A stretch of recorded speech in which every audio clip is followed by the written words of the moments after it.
안녕하세요. 비정상TV입니다. 어제 지수가 많이 폭락하고 오늘 개파락 떨어졌다가 올라오는가 싶더니 음봉으로 마감했습니다. 상승이 있었으면 하락도 있고 지금 하락장이 계속되면서 하락폭이 크지만 나중에 바닥을 다지고 상승할 때는 상승폭도 클 겁니다. 우리는 그런 시장이 올 때까지 기다려야 돼요. 현금 보유하시고 겁먹지 마세요. 하락장에 공부 열심히 하고 연습 매매 하면서 실력 쌓으면 됩니다. 이런 장도 흔치 않거든요. 연습 매매 하기에는 최고로 좋은 장입니다. 연습 매매도 마음대로 매매하라는 게 아니라 원칙에 맞게 매수 타점에서 진입하시고 손절은 칼같이 지키세요. 소액으로 연습한다고 대충 하지 마시고 실전처럼 연습하세요. 이게 다 나중에 다 피가 되고 살이 됩니다. 아시겠죠? 일단 지수 흐름이라든지 지수가 어떻고 저떻고는 뉴스나 다른 유튜버 분들이 영상 올려놓으셨더라고요. 그래서 따로 설명 안 드리겠습니다. 기억하세요. 하락장에선 기다리다가 상승장이 오면 그때부터 안전하게 투자하면 됩니다. 아시겠죠? 이 기준봉이란 게 뭘까요? 이 많은 분들이 기준봉 매매한다 많이들 하죠? 이 기준봉에 대해서 생각해 본 적 있나요? 간단하게 설명하면 거래 대금이 다른 캔들에 비해서 월등히 많이 터진 양봉을 기준봉이라고 합니다. 음봉은 아니에요. 거래 대금이 많이 터졌다라는 것은 거래량이 많이 터진 것과 같죠? 이런 거래량을 개미가 만들 수 있나요, 없나요? 당연히 개미들은 이런 거래량을 만들 수 없습니다. 왜? 돈이 없기 때문에. 자금이 많은 세력만이 만들 수 있다는 얘기입니다. 그러니까 세력들의 돈이 많이 들어왔다고 말할 수 있죠. 근데 또 여기서 거래량 터진 양봉의 모양에 따라 또 신뢰도의 차이가 있습니다. 이게 1번과 같이 상한가로 마감한 장대 양봉이냐, 윗꼬리를 짧게 단 양봉이냐, 윗꼬리를 길게 단 양봉이냐에 따라 차이가 있어요. 당연히 1번 캔들 상한가로 마감한 기준봉이 신뢰도가 상당히 높겠죠. 즉 거래량이 겁나 터진 상한가 봉이면 세력들의 돈이 가장 많이 들어왔고 들어온 돈에 비해서 나간 돈이 적다는 겁니다. 이 거래량이 터진 장대 양봉을 기준봉이라고 표현할게요. 헷갈리지 마세요. 1번, 2번, 3번, 4번 신뢰도 순서이고요. 2번 기준봉의 윗꼬리는 어떻게 해석할까요? 세력이 주가를 끌어올리다가 일부를 정리하면서 윗꼬리가 생겼거나 큰 저항을 막고 윗꼬리가 생길 수도 있습니다. 그리고 3번과 4번은 그냥 신뢰가 없다고 생각하시면 돼요. 주가의 위치에 따라 세력들이 주가를 띄워놓고 물량을 팔고 나갔을 확률이 높은 캔들이거나 매집봉을 만든 캔들일 확률이 높습니다. 윗꼬리를 이렇게 쭉 뺀 캔들일 경우엔 시가를 깨고 내려간다면 다시 올라오는데 시간이 걸릴 확률이 높고 주가의 위치에 따라 영원히 그 가격이 오지 않을 수도 있습니다. 자, 기준봉이 왜 중요하냐? 기준봉을 이용해서 매매를 할 수 있거든요. 상당히 확률이 좋아요. 먼저 상한가 기준봉으로 설명을 할게요. 이렇게 장대 양봉이 만들어졌다는 것은 대부분 거래량이 빡 터졌을 거거든요. 예외도 있는데 그건 드문 경우니까 다음에 설명해 드릴게요. 이 상한가 캔들이 왜 가장 신뢰가 높냐 하면 당일에 시가부터 종가까지 세력들이 작업을 하면서 끌어올렸겠죠. 단타 친다고 사고 파는 개미들과 물려있는 개미들이 매도하는 물량까지 다 받아먹고 상한가로 물량을 잠궜다는 것은 주가를 띄우겠다는 세력의 의지가 강하게 나온 거라고 말할 수 있습니다. 그만큼 세력들이 돈을 많이 썼다는 거거든요. 이 상한가 캔들이. 그렇기 때문에 기준봉이 중요한 거예요. 이 기준봉에서 중요한 가격 라인이 어디일까요? 세 군데가 있습니다. 제가 항상 중요하다고 강조하는 세 가지 중에 있습니다. 뭘까요? 이 시가와 종가는 항상 중요해요. 어떤 캔들이든. 그리고 다른 하나는 이 기준봉의 딱 절반 라인, 여기가 중요합니다. 왜? 세력들이 상한가를 만듦으로써 시가에서 종가까지 돈을 많이 썼겠죠. 시가와 종가에 돈을 가장 많이 썼을 겁니다. 종가에서 상한가에 딱 진입을 하면 엄청난 매도량이 쏟아지죠. 그 물량까지 다 받아먹고 상한가를 만들어냈고, 상한가 호가창에는 항상 가장 큰 매물이 걸려 있습니다. 그 매물을 세력과 개미들이 함께 매수를 해서 물량을 소화하는 거거든요. 어쨌든 상한가 가격 라인에서 수많은 거래가 일어난다는 겁니다. 근데 왜 상한가 캔들의 절반 라인이 중요하냐? 시가부터 종가까지 세력들이 돈을 많이 썼고, 그 구간 안에서 세력들의 평단가가 얼마냐? 예측을 했을 때 딱 절반 라인쯤이 될 거라고 생각을 하기 때문에 그 가격대가 중요하다고 말씀드리는 겁니다.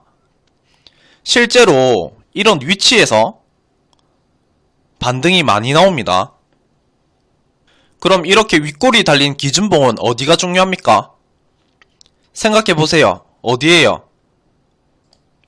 항상 캔들은 이 시가와 종가를 기준으로 봅니다. 그럼 절반 가격대는 여기죠. 이 캔들 윗꼬리까지 같이 보시는 분들도 있는데 저는 이 윗꼬리는 잘 안 보거든요. 개인마다 다르니까 본인이 매매하면서 검증하시고 생각하시는 걸로 정하시면 될 것 같습니다. 그럼 이 윗꼬리는 세력들이 주가를 올렸다가 위에서 일부를 털면서 윗꼬리를 달았을 수도 있고, 앞에 개미들의 매물이 많아서 저항맞고 떨어진 것일 수도 있겠죠. 그럼 이 기준봉을 이용해서 어떻게 매매를 하냐? 이 기준봉에서 세력이 시가부터 종가까지 돈을 엄청 써가면서 주가를 올렸어요. 그럼 어디 아래로 밀리면 안 될까요? 어디 가격대를 지켜줘야 할까요? 앞에 매집 구간 이런 건 지금은 생각하지 마시고 딱 이 캔들만 봤을 때 어디를 지켜줘야 할까요? 그죠? 시가 밑으로 밀리면 세력들도 큰 손실이란 겁니다. 세력들은요, 물량을 절대로 한두 번 만에 다 팔 수 없거든요. 올리면서 조금씩 털어내는 거지. 만약에 한두 번 만에 털죠? 그럼 바로 장대 음봉, 한가 나옵니다. 세력들이 종목을 관리하고 대부분의 물량을 가지고 있기 때문에 단번에 못 턴다는 겁니다. 절대로. 그렇기 때문에 세력들이 주가를 더 띄워서 팔겠다는 그런 의지가 있으면 이런 시가 라인을 어떻게든 지키려고 합니다. 깨면 걔들도 손실이니까. 이 기준봉의 시가가 가장 중요하고요. 그 다음 중요한 곳은 기준봉의 딱 절반 라인, 여기가 중요합니다. 왜? 세력들이 시가부터 종가까지 돈을 쓰면서 올렸다고 했죠. 정확하진 않지만 예측을 하는 거죠. 세력들의 평단가를 이 절반 라인으로 보는 겁니다. 그럼 세력들이 자기네들 평단가 밑으로 주가가 빠지는 걸 싫어하겠죠. 빠지면 손실이니까요. 어떻게든 세력들이 더 끌어올려서 팔겠다는 의지가 강하면 어떻게든 이 가격을 지키려고 한단 겁니다. 하지만 주식의 100%는 없죠. 차트 위치에 따라서, 그리고 세력들의 의도에 따라서 이 기준봉이 매집봉일 수도 있고, 지수가 안 좋아서, 장이 너무 안 좋아서 주가가 쭉 밀릴 수도 있습니다. 장이 안 좋으면 세력들도 주가를 올리는데 부담이 많이 되거든요. 돈을 더 많이 써서 올려야 하기 때문에 세력들은 지수가 안 좋을 때 일부러 급락을 시켜서 고의로 주가를 빼버리기도 하거든요. 개미들의 투매를 받아먹으려는 그런 거죠. 그렇기 때문에 기준봉 매매를 하실 때는 이런 중요한 자리들을 이탈을 하면 바로 손절하셔야 돼요. 정말 많은 분들이 메시지 보내주신 걸 보면 거래량이 많이 터진 기준봉, 이 상승폭 내에서 들어가셔서 시가를 깨고 내려갔는데도 기준봉에서 거래량이 이렇게 많이 터졌는데 매도 거래량이 안 나와서 더 오를 것 같아서 언젠가는 오를 것 같아서 안 팔았다 하시는 분들이 되게 많으신데요. 만약에 이 종목이 영원히 그 가격이 안 올 수도 있고 지금처럼 매일 장이 폭락하거나 심하면 상패 절차에 들어가면 어떻게 하실 거예요? 그때는 팔지도 못합니다. 지켜줘야 하는 가격대를 못 지켜주면 바로 파세요. 그걸 왜 미련을 자꾸 가지고 못 파시는지 모르겠습니다. 이 거래량에 대해서 맹신을 절대 하면 안 돼요. 무조건 지켜줘야 하는 가격대를 이탈하면 손절하고 다시 올라오면 잡고 이렇게 하셔야 하는 겁니다. 차트 보면서 한번 얘기해 봅시다. 이 차트에서 기준봉은 어디가 될까요? 거래량이 터진 캔들이 어디예요? 여기, 그리고 여기 캔들이죠. 제일 처음 기준봉을 먼저 봅시다. 시가부터 종가까지 기준으로 절반을 나눠요. 자, 반등 어디서 나왔어요? 먼저 기준봉이 서고 주가가 하락을 해서 처음 터치를 할 때가 가장 확률이 높습니다. 여기서 한번 나오고 여기서도 나왔죠? 여기서도 나오고 절반 가격 라인에서 지지가 3번이나 나옵니다. 그 다음 하락을 했을 때 이 절반 라인을 깨고 하락을 했을 때 어디 지지를 받냐? 여기 시가 지지를 받았죠. 그리고 이렇게 올라갑니다. 그리고 다음 기준봉이 어디죠? 이 캔들이죠.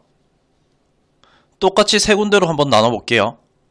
반등이 먼저 여기서 한번 나왔습니다. 정확하게 가격대가 얼마에서 반등이 나온다. 절대 이렇게는 모릅니다. 줄 딱 그었을 때 정확하게 이 절반쯤에서 나오는 경우도 있고 그 부근에서 나올 수도 있기 때문입니다. 여기서 첫 반등이 나오고 주가가 이 종가 위로 올라갔다가 다시 하락을 하면 종가 지지를 받겠죠. 여기서 받았죠. 그리고 지켜져야 하는 라인을 깨고 이탈하면 손절하고 올라오면 다시 잡고 하는 겁니다. 그럼 여기서 손절이 나왔겠죠. 여기서도 손절. 이후에 이렇게 다시 올라오니까 여기나 여기 이런 데서 매수를 할 수 있겠죠. 그 다음 이 절반 라인을 못 지켜주고 내려가면은 그 다음 지지 라인은 시가죠.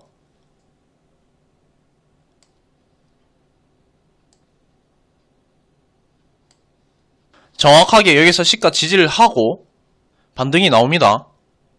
이 박스권의 고점을 딱 뚫어 올림으로써 여기 흐름이 다 세력들의 매집이었던 거죠.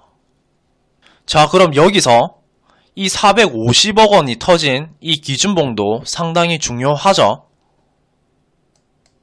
근데 여기서 윗꼬리를 쭉 단 상태로 종가 마감을 했습니다. 제가 아까 윗꼬리가 길게 달린 기준봉은 시가를 깨고 내려가면 다시 올라오는데 시간이 오래 걸리거나 영영 못 올라올 수도 있다고 했죠. 주가가 다시 올라오는데 얼마나 걸렸어요? 한 달, 두 달, 세 달, 거의 3달 반이 걸렸죠. 더 오래 걸릴 수도 있다는 겁니다.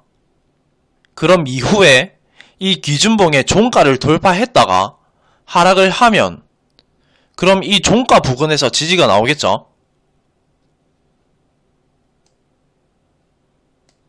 어디서 지지가 나왔어요?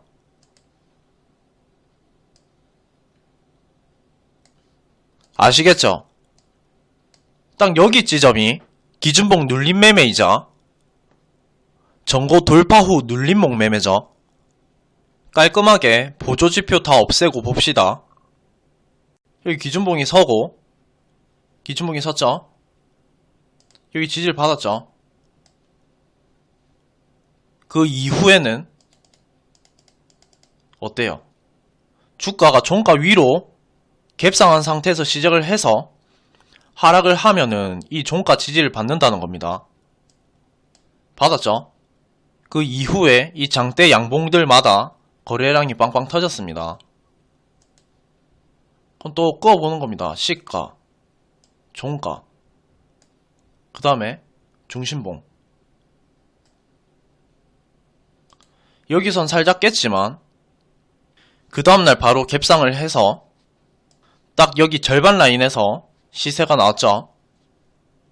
그리고 또 여기서 깨면은 손절, 그 다음날 여기서 다시 올라오면 다시 잡고 이렇게 하는 겁니다. 그 다음 흐름 볼까요? 이렇게 못 지켜주면 손절해야 돼요. 여기까지 내려올 때까지 기다리지 마시고, 여기 시가에서 지지를 못 해줄 수도 있잖아요. 그때는 여기 지하실이 열리는 거예요. 봤죠? 여기서 지지를 못 해줬죠? 깨고 내려가면 다시 올라오는데 이 시가가 강한 저항이 되거든요. 그러니까 깨면 바로 손절하셔야 된다는 겁니다. 이게 또 시가, 여기 이봉에 또 종가에서 지지가 나옵니다.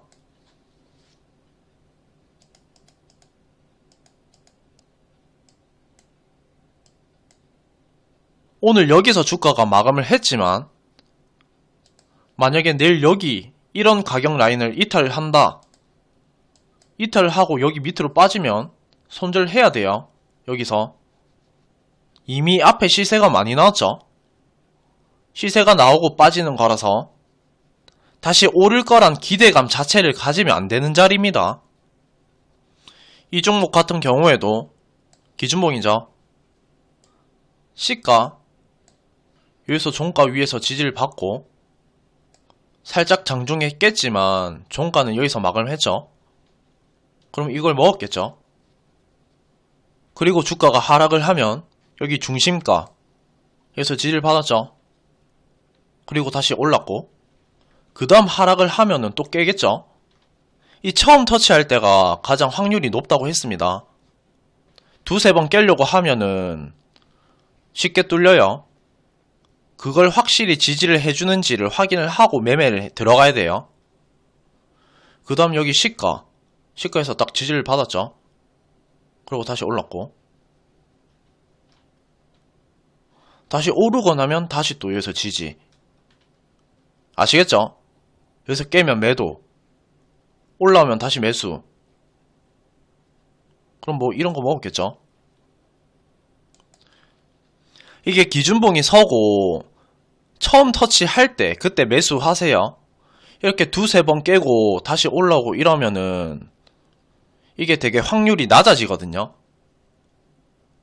이런 데서는 매매 되도록이면 하지 마시고 확실히 이 위를 딱 뚫는 추세가 난다 하면 그때 매수하시던지 그렇게 하세요.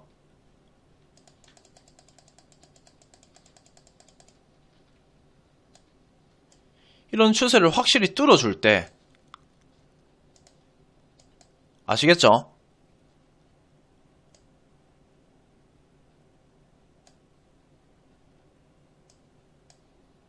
이거 뭐 다 꺼보면 다 어느 정도 맞거든요.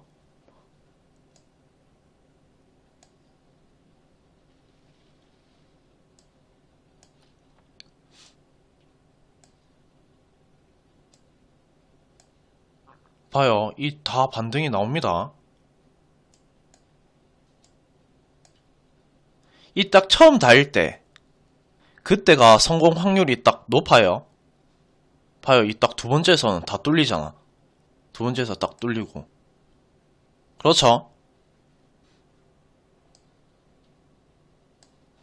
그래서 반등이 나오긴 했죠. 살짝 약하게 나왔지만 여기 이탈하면 손절하고 다시 올라오면 매수하는 겁니다. 그럼 여기서 매수.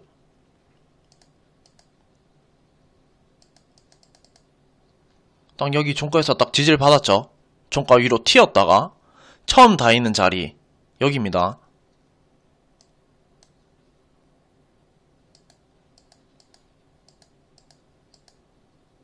여기서도 살짝 깨긴 했지만 다시 올라왔죠. 다시 올라왔는데 더 오르지 못하고 다시 하락하면 바로 잘라야 돼요.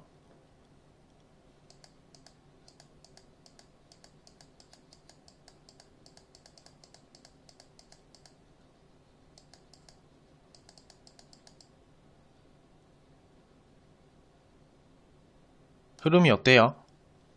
지금 이 기준봉에 거래량이 제일 많이 터졌는데 뭐 계속 깨고 내려가죠. 여기 지지 한번 받고 여기 이런 고점에서 주가가 이렇게 바로 오르지 못하고 횡보를 한다는 거는 세력들이 매집을 하는 거일 수도 있고 세력들이 물량을 나눠서 팔 수도 있거든요. 매집을 했다면 여기서 추가적으로 올라갔겠죠.